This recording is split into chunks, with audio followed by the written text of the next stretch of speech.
Last time I was here, had 6 hours. I'll probably have just 6 hours again today. There's the Junior Woody.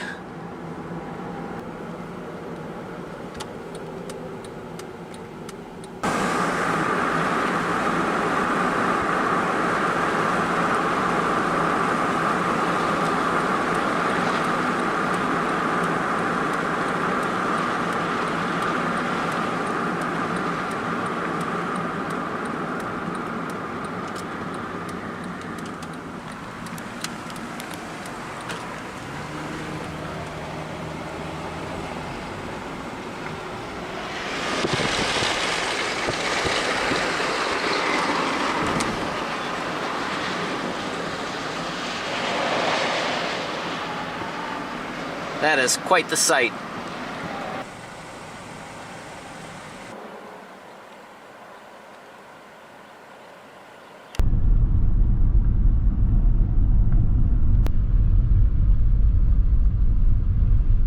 It may not be the best setting for a wood coaster, but it makes for a great first impression as you arrive in the park. Back at Michigan's Adventure for the first time in over 4 years. In fact, of the 10 Cedar Fair parks in the United States, this is the one that I've got the biggest gap in between visits. Bested only by Canada's Wonderland by 1 day. I did Canada's Wonderland, then I drove across Michigan, came here 4 years ago. Will not be going to Canada's Wonderland on this trip. And time to get back on what was my 300th coaster credit. I'm now more than double that. Last time I was here, they were running one train and it was a walk-on all day. Much nicer day today, so a little more of a crowd, but it's a station wait. Can't beat that. I did row 2. That was brutal. The airtime is so good, but it was so brutal. I will avoid wheel seats from now on, so I will not even try the very back row. I did the next to last row for my second ride, and that was so much better. So, odd number rows, 1, 3, 5, 7, 9, 11. Avoid wheel seats, unless you just like getting beat up. In a little over an hour, I've done 4 rides on Shivering Timbers, 2 on Wolverine Wildcat.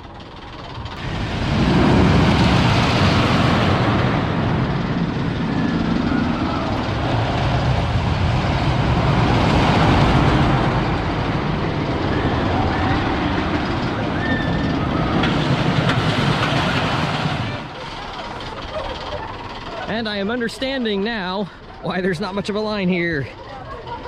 That is pretty brutal, even on a non-wheel seat. Now, I did the front row on my 3rd ride, and that was pretty good. Like I said, row 11 was pretty good, row 1 was pretty good. It was tolerable. I just did row 7. I figured very middle of the train, non-wheel seat would be fine. That was even more brutal than row 2. Oh boy, I will not be doing that row again. In fact, well, no, I will ride it again, but I think I'll stick with either row 1 or 11, because it's pretty rough. And that's a shame too, because the layout is so good, the airtime is so good, but it is so rough. I've been told in comments before that I had underrated Shivering Timbers. I think I may have actually overrated it a bit. In fact, I don't even think it's my favorite CCI. Now, Shivering Timbers is a nice long ride, but when it's rough, you don't want it to be that long. And the airtime is pretty good on it, but it is all floater. Like, this is not like El Toro level airtime. You do not get ejector on this, but it is good quality floater. And there's like 15 or 16 moments of floater airtime, no matter where you sit. Now, Wolverine Wildcat. Now, this one, is it better than Phoenix? No, no way. But is it my favorite din coaster? It is. This is a very good quality wood coaster. Not elite, but it's good. There's a lot of moments on it where you should be getting airtime, but you don't, which is unfortunate. But as long as you avoid a wheel seat, it's not rough. In fact, I could ride this one all day long. No problem, as long as I avoid wheel seats. Shivering Timbers, I may have to restrict myself to 1 ride an hour on it. But Wolverine Wildcat, I could just keep riding all day. but the quality of airtime is not there. The first run of airtime hills, like you go down the drop, then you do the turnaround, then you have a run of airtime hills. They've retracted that and it's riding really smooth and it's giving good airtime. Then the rest of the ride, you don't really get much of any airtime. It's pretty light. Like I said, missed opportunities for airtime on some of the hills, but there's nothing bad about it. It's a good quality ride. I don't know if they will continue the retracking process of Wolverine Wildcat, and if maybe the smoother tracking would create for better airtime on those hills. At least it's one that if you avoid a wheel seat, you're not going to have any back pain or neck pain from it. Got my ride on Zach Zoomer. Got to get it once every visit. And corkscrew, of course. I've been waiting about 15 minutes for them to send another train out. I don't know, maybe they have a full train rule on this. If you ride corkscrew in the back car, you get a really nice pop of airtime on the drop. And this is the basic corkscrew model. It doesn't have the loop, just the 2 corkscrews.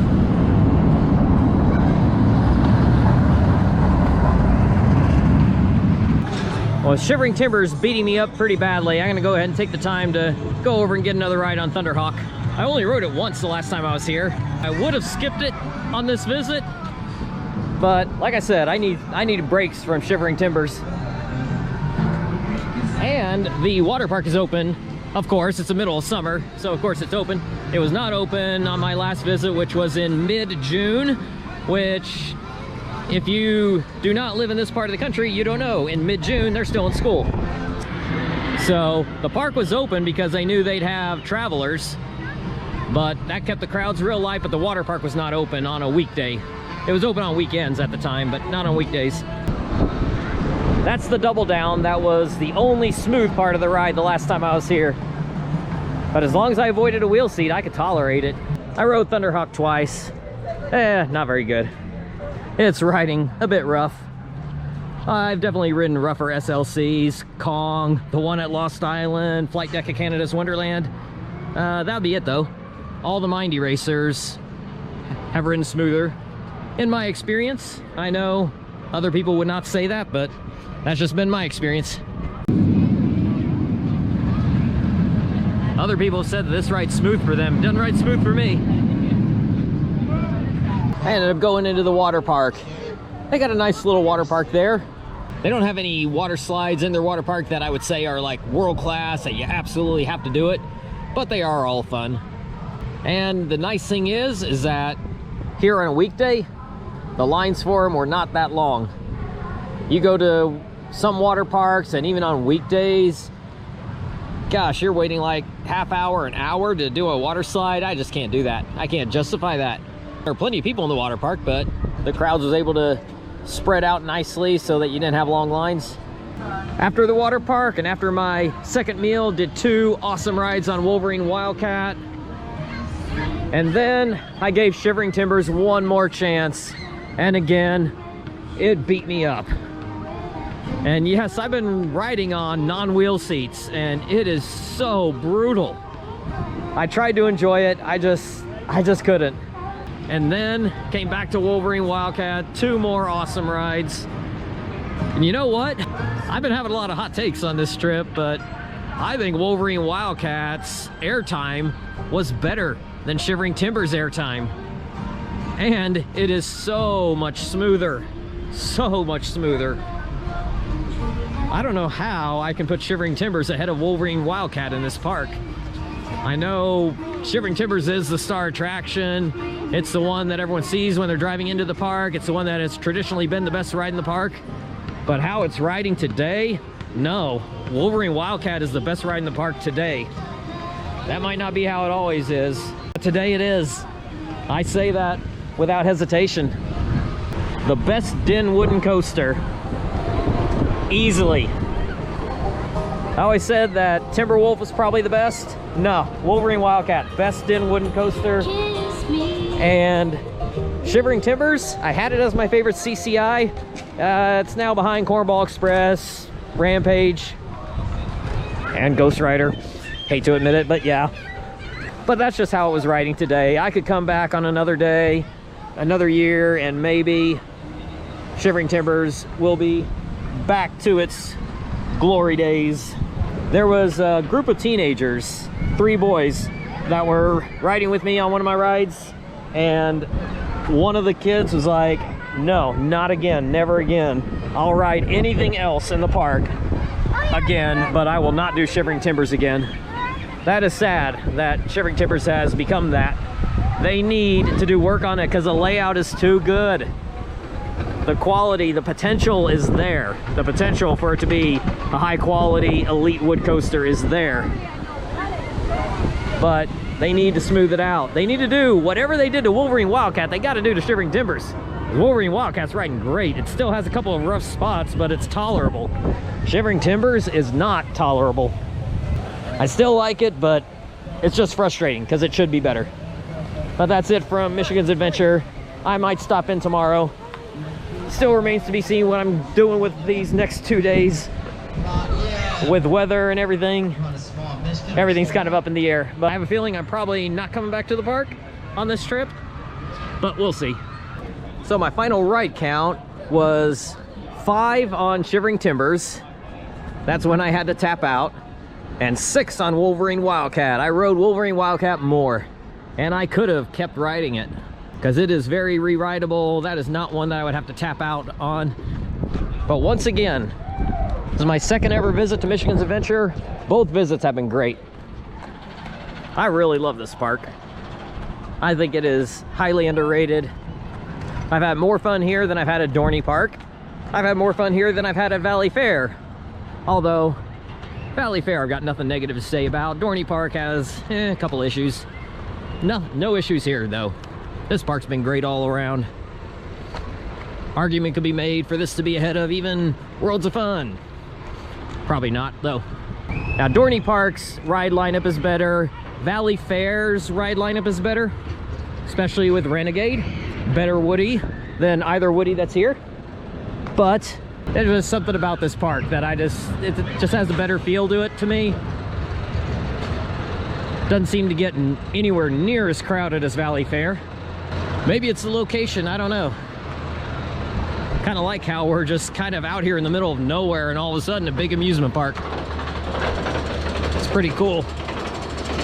Did not ride Mad Mouse this time, but I got to get down to Airway Fun Center. They close at 11. I got time, but I don't want to chance it just in case they decide to close early or something. Get there before 10 o'clock to make sure. And Michigan's Adventure is only going to be open for another 15 minutes anyway, so no big deal. Another thing about Shivering Timbers, there's not a lot of variety. Yes, the hills are of different shapes and sizes, but it's just up and down, straight up airtime. No off-axis airtime, not a lot of change in direction, so you don't really get variety. So I did come back to Michigan's Adventure. I don't have much time to spend here today, but wanted to come back and get at least one more ride on Shivering Timbers before having to move on. So I waited out the front row, and that was really good. Yesterday was pretty rough in rows 7, 9, and of course row 2. Rows 1 and 11 were good. I don't know if I'll risk trying something else, but like I said, I don't have much time here. Gonna get some more on Wolverine Wildcat. Maybe I'll do Shivering Timbers again, but that was a good ride, so it's gonna be hard to ride it again and maybe mess up that good memory. But that second drop on Shivering Timbers is still pretty brutal, no matter where you're sitting. But Wolverine Wildcat is fine everywhere. Got a little roughness towards the end, but not bad at all. I was gonna go for a 5th ride today and 10th overall for the trip. It is riding so much better today than yesterday. It still has its rough patches. 2 moments in particular, the second drop and then on the return run, like somewhere in the middle of the return run, has just brutal potholes. I mean, you gotta brace your neck. It's pretty bad, no matter where you sit. Now I was bracing for those. The rest of it was tolerable enough today. Yesterday, I would say that it really wasn't tolerable. I've gotten a good experience with Shivering Timbers today. I'm happy with that. So I got to get all the way back up to the Mackinac Bridge tonight, which I got plenty of time to get up there, but might as well go ahead and head on up. So today I did 5 on Wolverine Wildcat, 4 on Shivering Timbers. I did 3 on Shivering Timbers there, pretty much one after another, not in a row, but going around and getting right back on. And I was gonna do it a 4th time, so I was able to handle it a lot better today than yesterday. Maybe my neck muscles strengthened up from yesterday's rides. Now, I only did rows 1 and 11. I did 2 rides in row 1, 2 rides in row 11. And really, those are the only 2 rows that I would care to ride on Shivering Timbers. And of course, I'm filming Wolverine Wildcat right now. So I said that yesterday, I liked my ride in row 1, I liked my ride in row 11. The other 3 rides I had were in other rows, and I didn't like any of them. 2 of those 3 were not on wheel seats, and I didn't like them. Maybe Shivering Timbers is riding just as bad today as yesterday, but I just was riding in the 2 rows that worked for me, row 1 or row 11. And I kind of like both equally for different reasons. They both have very strong airtime depending on whether you're rising up a hill or dropping down. I think row 11 might actually be a little bit better, but gotta love the view on row 1. Backside of Wolverine Wildcat has great airtime. So this is easily number 2 in the park. And really, it's pretty close. Wolverine Wildcat is way more re-rideable. That's why I rode it more yesterday than Shivering Timbers, and more today than Shivering Timbers, although I was about to tie it when Timbers broke down. I've been keeping track. That was my 150th coaster ride of the trip. I was about to get 151, but I've done 150 on the trip, 76 of them on wood coasters. Over half of my rides on this trip so far have been on wood coasters. It is tempting to stick it out until the rain arrives, but I'm gonna go ahead and head on out. I think they keep pushing the rain to later and later, but got a lot of rides in today, so call it good. Moving on. It's tempting to stay here because I love this park. I think it's highly underrated. If Shivering Timbers is not riding rough for you, then it is a phenomenal ride. Yes, it's simple. It's just up, down, up, down, up, down. No variation, no changes in direction or off-axis airtime or anything like that. But even though it's simple, what it does so well. But I'm not ready to put it back up as my favorite CCI. That's gonna remain Cornball Express. Shivering Timbers was my favorite CCI before this trip, but the roughness drops it down below Cornball Express and Rampage. However, I cannot justify putting Ghost Rider ahead of Shivering Timbers. Ghost Rider has 2 moments of mild floater airtime, including that drop off the mid-course. That is mild floater airtime. But it's a very smooth ride and very enjoyable, yes. It's the best family coaster there is. But I just can't justify putting that ahead of Shivering Timbers. So my top 3 CCIs will remain pretty close. Cornball Express, then Rampage, then Shivering Timbers. And Ghost Rider's not far behind. I know some people won't like me calling it a family coaster, and it's not a family coaster, but it's just a kind of a running joke with MNL2 Contriver. But it is not a high thrill ride. It is not an intense ride like Shivering Timbers is, or Rampage, or even Cornball Express. Cornball Express is not super intense, but it's definitely more intense than Ghost Rider. And the airtime on it is better, and it's got a great setting. Shivering Timbers does not have the best setting. Rampage has a great setting. Shivering Timbers, I said it doesn't have a great setting just on the one side because you're running alongside the parking lot. But you're looking out over the trees on every other side, so that part of it is nice.